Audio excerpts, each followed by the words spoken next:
حضرت یعلا بن مرہ کی کہانی سنیے. فرماتے غزوے سے ہم واپس آ رہے تھے، راستے میں پڑاؤ ہوا تو حضور ایک درخت کے نیچے استراحت فرمانے کے لیے لیٹ گئے، اور میری ڈیوٹی یہ تھی کہ میں تلوار لے کے حضور کا پہرا دوں.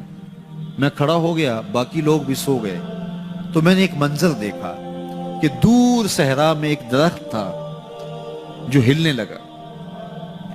تھوڑی دیر کے بعد وہ اپنی جڑوں سمیت باہر آیا اور اپنے آپ کو گھسیٹتا ہوا میرے برابر آ کے کھڑا نہیں ہو جاتا.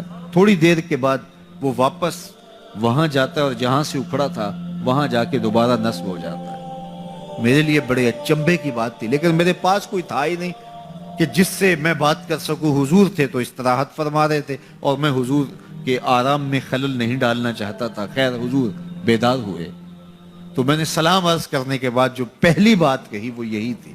میں نے کہا حضور وہ جو سامنے درخت ہے تھوڑی دیر پہلے وہ اپنی جگہ سے اکھڑا تھا، شاخوں کے بل اپنے آپ کو گھسیٹتا ہوا یہاں پہنچا، پھر میرے برابر آ کے کھڑا ہو گیا، پھر تھوڑی دیر کے بعد واپس وہاں جا کے نصب ہو گیا.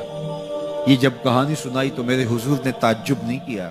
اچھا کیسے ہوا، کیسے آیا، کتنا وقت لگا، کتنی دیر ہوئی، کوئی سوال نہیں کیا، بلکہ فرما حاذہ شجرۃ استاذنت ربھا. فرما یعلا بن مرہ یہ درخت ہے، اس نے رب سے اجازت چاہی تھی کہ مالک تیرا محبوب نیڑے آیا ہے، سلام نہ کر رہا ہوں. فآذن لہا، اللہ نے اس کو اذن دے دیا تھا، یہ مجھے سلام کرنے کے لیے آیا تھا.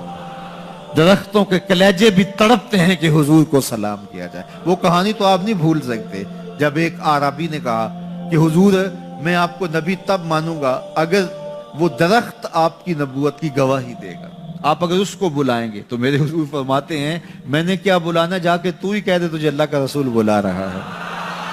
درخت اپنے آپ کو گھسیٹتا ہوا حضور علیہ السلام کی خدمت میں حاضر ہو جاتا ہے. درخت مان رہے ہیں، چاند کا کلیجہ شک ہو رہا ہے، پتھر کلمے بول رہے ہیں. حضور کے عشق میں کائنات کے ایک ایک ذرے کا دل دھڑک رہا ہے. وہ کیا کسی نے کہا تھا، زمین جل رہی ہے، آسمان جل رہا ہے، محبت میں سارا جہاں جل رہا ہے. پوری کائنات حضور کی آتش محبت میں جل رہی ہے اور حضور کے وصل کے لیے تڑپ رہی ہے. درخت ہوں، پتھر ہوں، اشجار ہوں، وہ اونٹنی جس پہ حضور سوار ہوتے تھے، غدبہ نامی اونٹنی، آپ تعریف پڑھیں حضور کے وصال کے بعد وہ چارہ نہیں کھاتی تھی، چارہ چھوڑ دیا تھا، رو رو کے نابینا ہو گئی وہ اونٹنی، اور صحابہ نے اس کی آنکھوں پہ پٹی باندھ دی تھی. اس نے رو رو کے جان دے دی. جب حضور چلے گئے ہیں تو ہم نے جی کے کیا لینا ہے. آپ نے محبت کی لوگ داستانیں سنی ہوں گی، محبوں نے محبوبوں کے لیے کیا کچھ کیا، نہریں کھودی، تکلیفیں سہی، اذیتوں سے گزرے، سولیوں پہ چڑھ گئے.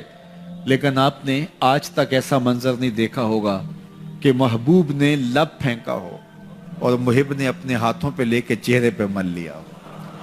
محبوب کے وضو کے پانی کو زمین پہ نہیں گرنے دیتے.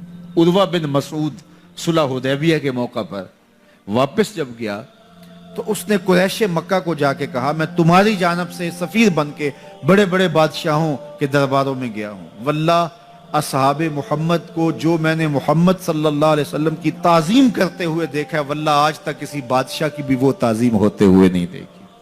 اور جو ان کا لعاب زمین پہ نہیں گرنے دیتے، ان کے وضو کا پانی نہیں زمین پہ گرنے دیتے، وہ ان کا خون کیسے گرنے دے. تو جنگ کا ارادہ ترک کر دو. تاریخ بتاتی ہے صلح حدیبیہ کے بعد سیدھا فتح مکہ ہوا ہے. قریش کے ساتھ پھر کوئی جنگ نہیں ہوئی، اس لیے کہ ان کے دلوں پر ایک رعب بیٹھ گیا تھا. جب امت نبی کی تعظیم اور تکریم بجا لاتی ہے تو بتائیے کہ پھر اس امت کو تسخیر کیا جا سکتا ہے؟ وہ ناقابل تسخیر.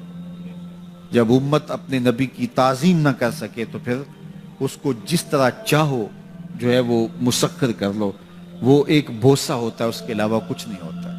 اس لیے اگر آپ مجھے پوچھیں کہ دین ہے کیا، تو ایک تو ہے کہ اس عنوان سے ایک الگ گفتگو کی جائے کہ دین کیا ہے. لیکن دو لفظوں میں اگر آپ مجھ سے پوچھنا چاہیں اور میں آپ کو بتانا چاہوں تو مجھے اقبال علیہ رحمہ کا لہجہ ادھار لینا پڑے گا. انہوں نے کہا دین سراپا سوختن اندر طلب، انتہائش عشق آغازش ادب. طلب محبوب میں تڑپنے کا نام دین ہے. جو ادب سے شروع ہوتا ہے عشق پہ ختم ہو جاتا ہے.